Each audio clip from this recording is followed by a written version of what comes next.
안녕하세요. 공수무 조윤재입니다. 오픽 점수를 잘 받기 위해서는 여러분들이 알아야 될 게 있는데 그게 뭐냐면 오픽의 채점 방식은 가점 방식이에요.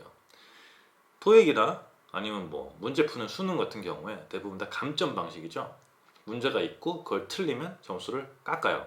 토익 스피킹 같은 경우에도 200점 만점이죠. 그래서 200점 만점에서 각 문항마다 배점을 줘요. 그래가지고 그 문항에 대해서 점수를 못 받으면 점수를 깎죠. 계속. 그래가지고 계속 점수가 낮아지는 거죠. 실수를 하면 할수록. 그래서 토익 스피킹은 실수를 안 하는 게 되게 중요해요.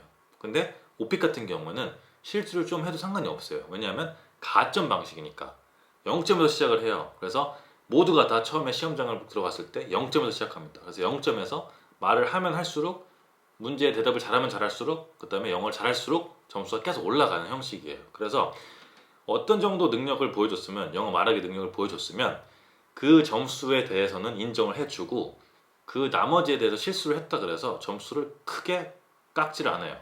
물론 너무 실수를 많이 하거나 다른 거에 비해서 차이가 확연하게 나는 그런 영어를 했다고 쳐요. 스크립트 외운 건 너무 잘했는데 못 외운 거에 대해서는 되게 못했어요. 그럼 어떻게 돼요? 이거를 감안해가지고 점수를 좀 낮추겠죠, 당연히. 그죠? 왜냐하면 이건 못했으니까 그만큼 점수를 주지 않는 거예요. 감점을 하는 게 아니고. 이거에 대해서 인정을 그만큼 안 해주는 거죠. 아, 이거는 그냥 외워왔는데 나머지 실력은 이게 형평성이 이루어지지 않았구나. 왜냐하면 오픽 채점관 같은 경우에도 외워오는 거에 대해서는 불만이 없어요. 아니 외운 것도 공부한 거니까 당연히 불만이 없죠. 그죠? 근데 외운 거랑 외우지 못한 거랑 편차가 너무 크면은 그거를 감안해서 점수를 주거든요. 근데 일단 오픽은 뭐라고요? 가점 방식이에요. 내가 잘하면 잘할수록 점수를 더 줘요. 그럼 무슨 말일까요? 오픽 같은 경우에 저 같은 경우에 4개를 안 풀어도 만점을 줍니다. 만점 받아요. 4개를 안 풀어도. 물론 14번, 15번 하고 롤플레이까지 다 2개를 하면은 조금 위험할 수 있을 것 같은데 중간에 거 2개 안 풀고 14, 15 안 풀고 해가지고 만점 받아본 적이 있거든요. 근데 그거는 왜 그러냐면 다른 걸 잘했으니까 충분히 충족을 시켰으니까 다른 거를 아예 안 풀어도 점수 준다 이거죠.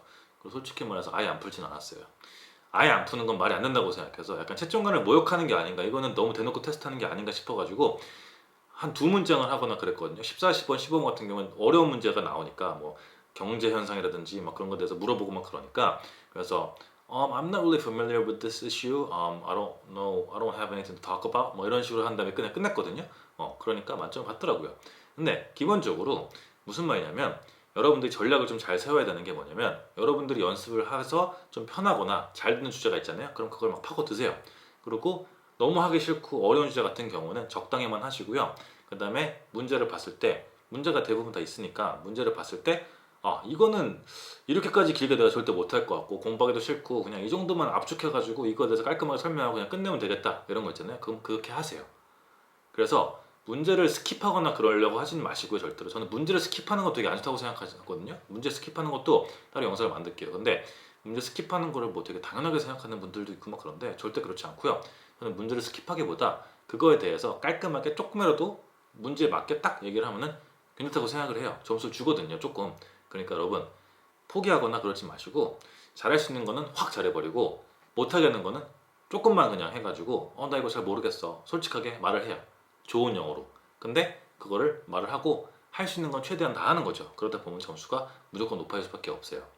알겠죠? 그리고 이제 보면은 영어를 조금 잘하는 학생 기준에서 2개까지는 아예 안 풀어 점수를 만점을 주더라고요. 근데 그걸 굳이 그렇게 테스트할 필요가 없고 여러분들이 할 수 있는 만큼만 해도 점수 주거든요. 그러니까 여러분 어떤 문제를 내가 진짜 모르겠다, 못하겠다 싶어가지고 그거를 스킵하거나 그러지 마시고 여러분들이 할 수 있는 만큼 하는 게 되게 중요하니까 모든 스크립트를 다 완벽하게 외워서 모든 문제에 대해서 다 완벽하게 할 필요가 없는 그런 시험이에요. 알겠죠? 그러니까 난이도가 토익 스피킹에 비해서 훨씬 더 쉬우니까 토익 스피킹은 문제 2개 날리면 벌써 40점 감점이거든요. 그 파트 4랑 파트 3 같은 경우에 대답을 못 하잖아요. 틀리거나 그러면은 그냥 감점이에요. 완전 30점 40점 감점이에요. 저도 감점이에요. 버벅거리는 것보다 틀리는 게 더 안 좋거든요. 근데 오픽 같은 경우는 틀릴 게 딱히 없어요. 문제를 진짜 이상하게 오해했거나 그런 게 아니면은. 근데 그러기도 쉽지가 않죠. 그냥 문제가 다 있으니까 웬만하면은.